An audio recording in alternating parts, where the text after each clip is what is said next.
Assalamualaikum warahmatullahi wabarakatuh. Bismillah bi'audillah. La hawla wa la quwata illa billah.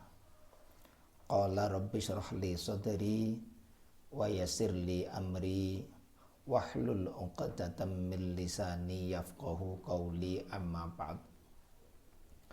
Alhamdulillah, kita patut bersyukur pada Allah karena pada sampai saat ini kita diberi kesehatan, kesempatan untuk ngaji secara istiqomah, ngaji kajian fikih yang kita bedah dari kitab Matan Ghayah wa Taqrib. Pada pertemuan sebelumnya kita sudah membahas tentang rukun dan sunnah wudhu. Ada 6 rukun wudhu yang harus kita lakukan, kita kerjakan dengan sempurna. Salah satu rukun kita tinggalkan, wudhu kita tidak sah dan wajib mengulangi lagi.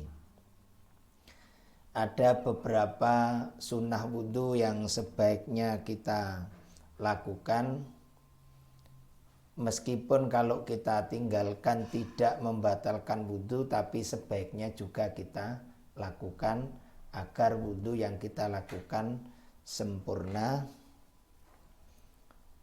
sah, dan pada akhirnya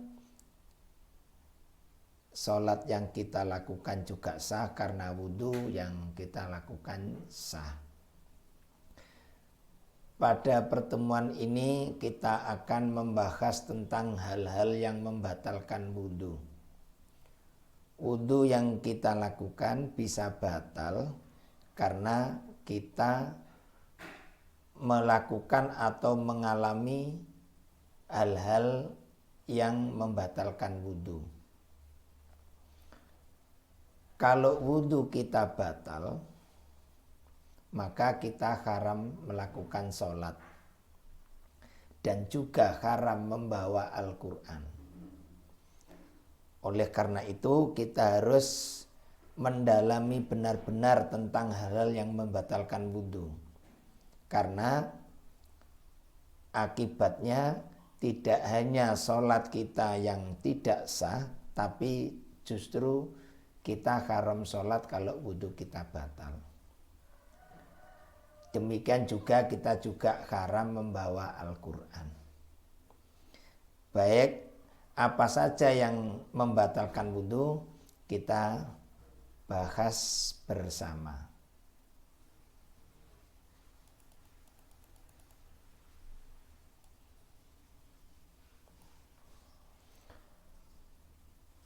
Kita baca teksnya, kita artikan, kita terjemahkan, dan kita fahami apa hal-hal yang membatalkan wudhu. Bismillahirrahmanirrahim. Alladzi, bermula sesuatu hal. Alladzi, sesuatu atau hal, yungkidu, yang merusak atau membatalkan, al-wudu'a, wudhu. Alladzi yungkidul wudu'a, hal yang membatalkan wudhu adalah sittatu asya'a, ada 6 hal. Ada 6 hal yang membatalkan wudhu. Salah satu dari 6 ini kita lakukan atau kita alami, maka wudhu kita batal dan harus berwudhu lagi.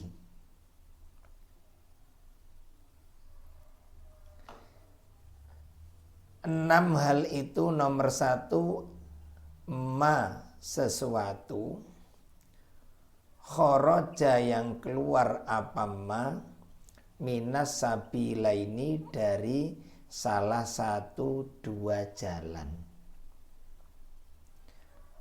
Nomor satu, ma kharaja minas sabilaini, sesuatu yang keluar dari salah satu dua jalan. Kita ini punya dua jalan, ada jalan mengeluarkan kotoran maksudnya ya, jalan depan dan jalan belakang. Jalan depan namanya kubul, jalan belakang namanya dubur. Jalan depan mengeluarkan kotoran berupa kencing, jalan belakang mengeluarkan kotoran berupa berak. Nah, kalau salah satu dari jalan depan, jalan belakang mengeluarkan sesuatu, apapun yang dikeluarkan, maka wudhu kita batal. Habis buang air kecil BAK, batal wudhu kita. Habis BAB, buang air besar, batal wudhu kita. Jalan belakang kita mengeluarkan angin, batal wudhu kita. Jadi kalau ada sesuatu yang keluar dari salah satu dua jalan ini, otomatis wudhu kita batal. Apakah itu benda cair atau benda padat, pokok keluar dari salah satu dua jalan itu wudhu kita batal. Misal saja, ada orang makan salak, ada orang makan salak, bijinya tertelan, padat, kemudian 1-2 hari biji salak tersebut keluar dari jalan belakang, masih asli biji salak, tidak hancur, tidak terurai. Nah, meskipun biji salak karena keluar dari salah satu dua jalan itu, maka wudhu batal.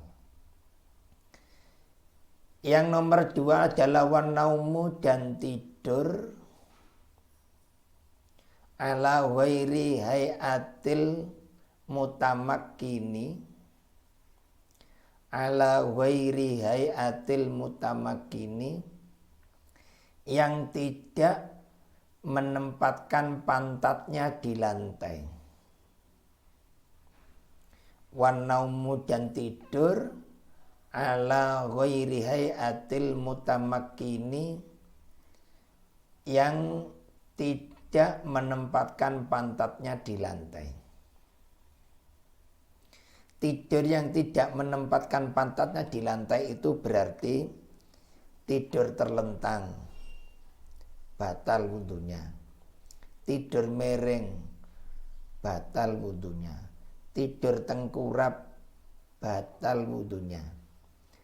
Tidur sambil duduk, kakinya selonjor, sandaran, pantatnya tidak napak, tidak duduk plek di lantai, juga membatalkan wudhu.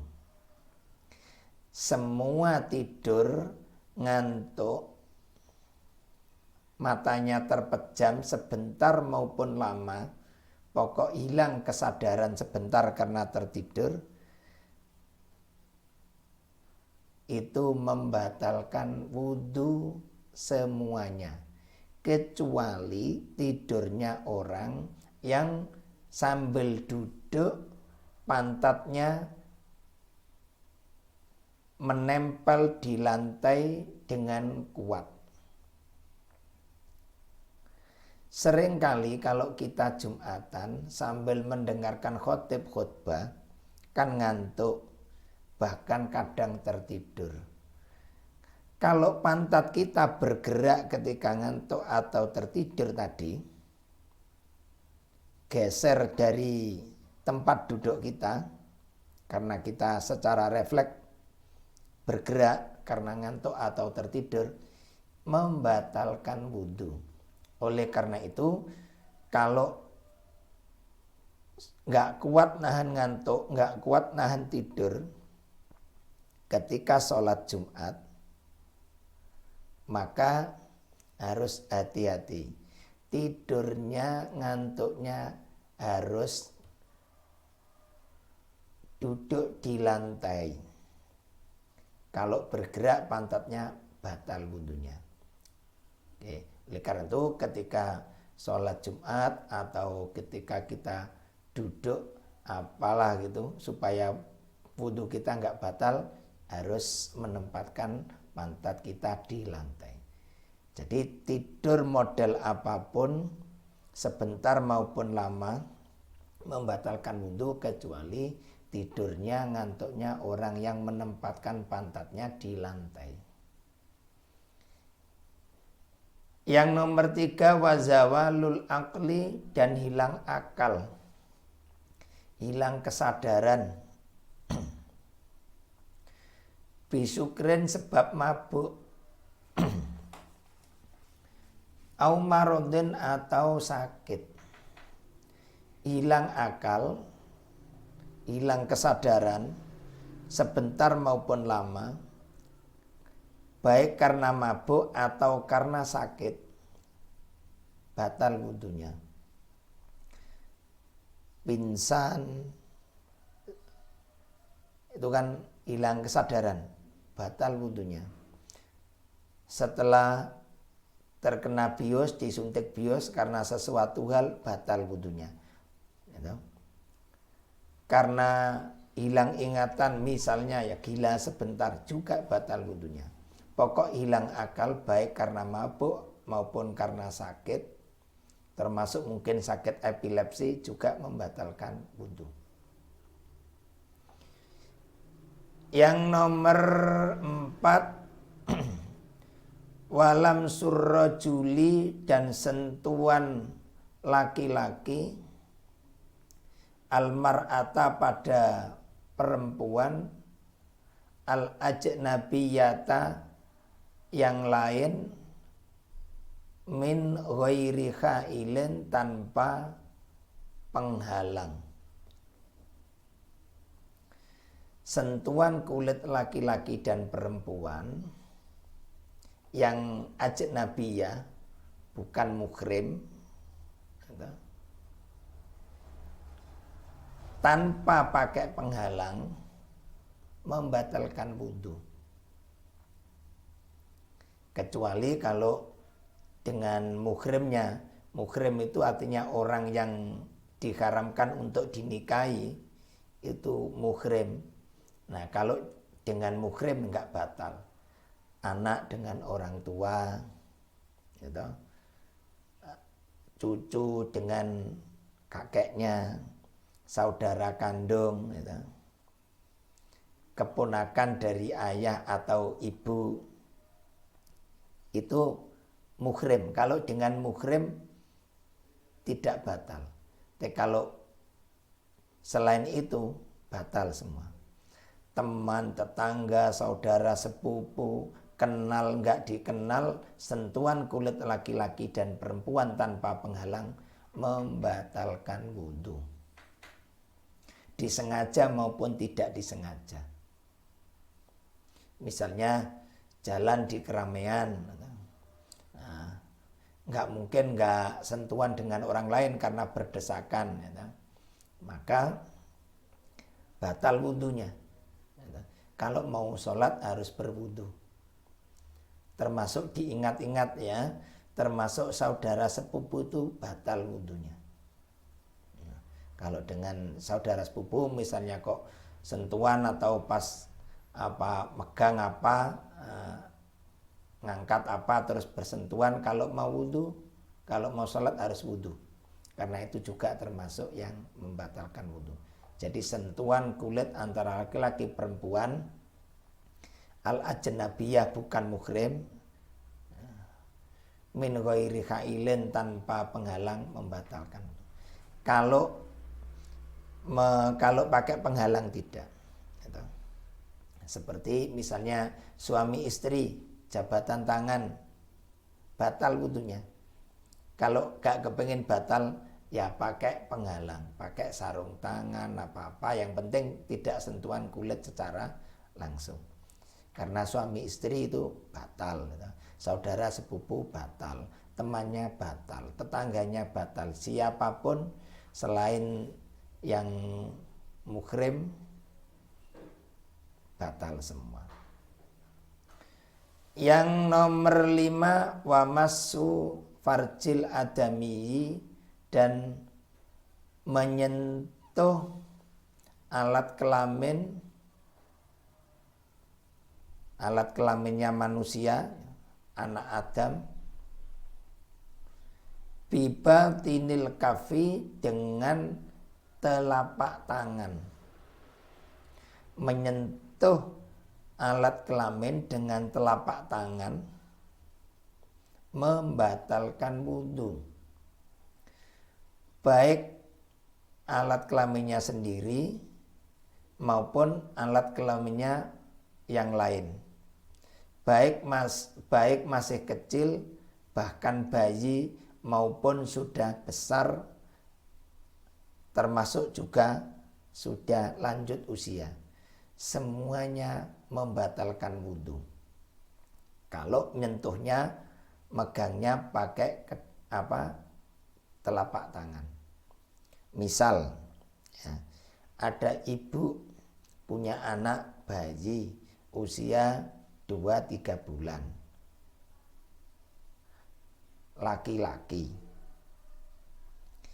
Setelah bayinya pipis kan membersihkan, ya toh, membersihkan. Nah, kalau telapak tangan si ibu ini nyentuh alat kelaminnya bayi tadi itu, maka wudunya ibu ini batal. Kalau mau wudu kalau mau sholat harus wudu dulu. Ya toh? Misalnya ada orang yang sudah lanjut usia, sakit, dirawat. Setelah BAB, BAK nggak bisa istinja sendiri, dirawat oleh cucunya, mungkin oleh putranya. Nah, cucu maupun putra tadi yang sampai menyentuh alat kelaminnya orang yang sudah lanjut usia tadi, batal juga. Oleh karena itu harus dimengerti bahwa megang alat kelamin miliknya sendiri maupun orang lain dengan kedua telapak tangan, masih bayi, masih anak-anak maupun sudah orang dewasa atau orang yang sudah lanjut usia sekalipun, itu membatalkan wudu. Yang nomor 6 adalah wamassu khalqati duburihi, dan menyentuh lingkaran duburnya.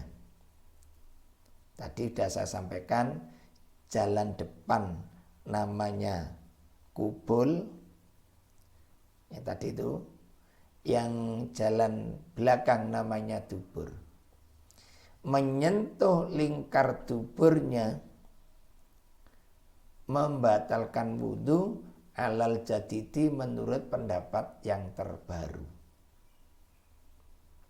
Menurut kaul jadid, ya, pendapat yang lebih mutakhir dalam kajian fikih. Jadi sama seperti tadi, baik lingkaran duburnya sendiri maupun miliknya orang lain, bayi, kecil, orang tua, dewasa, lanjut usia pun sama seperti menyentuh farji anak Adam tadi itu, kelamin anak Adam tadi, sama. Oleh karena itu bagi ibu-ibu yang merawat putra-putrinya, ya, karena belum bisa istinja sendiri, batal. Ya. Bagi kakak, bagi siapa saja yang ketika merawat bayi, ketika merawat orang sakit, kalau sampai menyentuh lingkaran tuburnya juga termasuk membatalkan wudu. ada 6 hal ini yang harus kita ngerti, kita pahami.